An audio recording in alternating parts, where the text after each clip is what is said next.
প্রিয় প্রবাসী ভাইরা, আসসালামু আলাইকুম রহমাতুল্লাহ। যারা বর্তমানে প্রবাসে আছেন, কেউ আছেন ওমানে, কেউ আছেন কাতারে, কেউ আছেন সৌদি আরবে। ঠিক আছে, বর্তমানে সবচেয়ে প্রবাসের মধ্যে অবস্থা খারাপ চলতেছে কাতারের।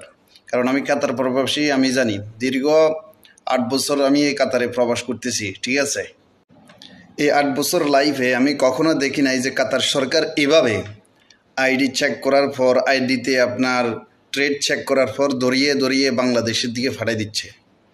যারা ম্যানেজার, যারা সুপারভাইজার ইত্যাদি এসব কাজে আসছেন, এসব কাজের বিষা দিয়ে আপনাদেরকে নিয়ে আসছে বিভিন্ন দালালেরা।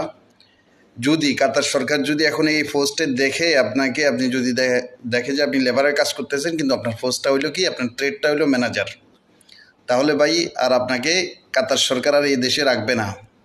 সৌদি আরবের মতন না যে রাস্তাঘাটে দৌড়ে আবার ছাড়ি দিব, এখান থেকে ডাইরেক্ট গাড়িতে উঠাই, বিমানেই উঠাই দিব, বুঝছেন নি?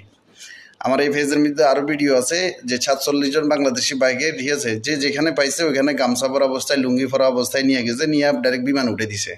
অবশ্যই আপনার বিমান খরচ বাঁচি যাবো গা। ঠিক আছে, এবং বর্তমানে কাতারে কাজের অবস্থা খুবই ফাইন। কাজ তো করতে পারবেন কিন্তু কাজের টাকা পাইতেন না। দালালেরা আপনারা বিভিন্ন কথা বলি নিয়ে আসবো, হাতের টাকা লাগে, বুঝছেন নি? হাতে তো যেভাবে এভাবে ইনকাম করে ফেলবে, তখন আপনি নিজে কী করবেন? আপনি নিজে গোয়া মারা খাইবেন। তো এই জন্য বলি, যে কাজে আসবেন, যে কাজ জানেন বাংলাদেশে, ওই কাজের কথা বলি। আপনি বিদেশ আসবেন, শুধু বিদেশ আসলে হয় না, কিন্তু বর্তমানে মিডল ইস্ট কান্ট্রিতে আপনি যদি আসেন ধরা খাইবেন। কিস্তি লোন ছাড়া বাংলাদেশের 90% মানুষ এই প্রবাসে আসতে পারে না। কিস্তি লোনও দিতে পারবেন না, এই মিডল ইস্ট কান্ট্রিতে আসি কাজও পাইবেন না, এবং যদি ট্রেড যদি ভালো না হয় তাও আরেক সমস্যা। যে কাজ পারেন ওই কাজে আসবেন। আর বর্তমানে কাতারে বলেন, ওমানে বলেন, ভালো কোম্পানি কোনো ভিসা দিচ্ছে না কোনো কান্ট্রিকে। ঠিক আছে, আমার 8 বছর লাইফে আমি বলি যে ভালো কোনো কোম্পানি এখন ভিসা দিচ্ছে না। কারণ এই জন্য, কারণ এখন লোকের প্রয়োজন নাই, কাজের এত বেশি চাহিদা নাই। আপনি যদি কোনো একটা দেশে যান, এখন অল্প বেতন হোক, তারপরেও যদি কোম্পানিতে হয় আসেন, কোম্পানি যাচাই বাছাই একটু করবেন, করার পরে চলে আসেন, কোনো সমস্যা নাই। মাস টু মাস কাজ থাকুক না থাকুক স্যালারি পেয়ে যাবেন। আমি দীর্ঘ 3 বছর আমি ফ্রি ভিসাতে ছিলাম। 2018-তে আসছি কোম্পানি থেকে ফ্রি ভিসা হয়েছি। 2023-এ আবার একটা কোম্পানিতে ঢুকে গেছি। আমরা পুরানো ভাই। 8 বছরের মধ্যে আমি এরকম কাতারের সরকারকে কখনো দেখি নাই যে মানুষকে দৌড়া দেশে পাঠাই দিতে।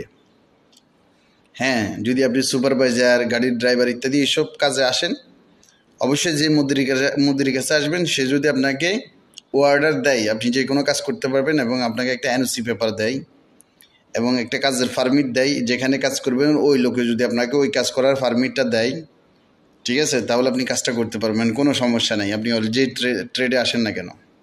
কথা কি বুঝতে পারছেন? কথা ক্লিয়ার হয়েছে ভাই? পুরো কথাটা না শুনলে কেউ আগে পিছিয়ে কিছু বুঝতে পারবে না, লাস্টে দিয়ে শুনলেও আপনি কিছু বুঝতে পারবেন না।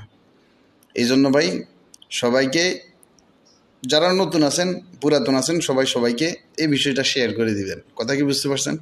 আসসালামু আলাইকুম।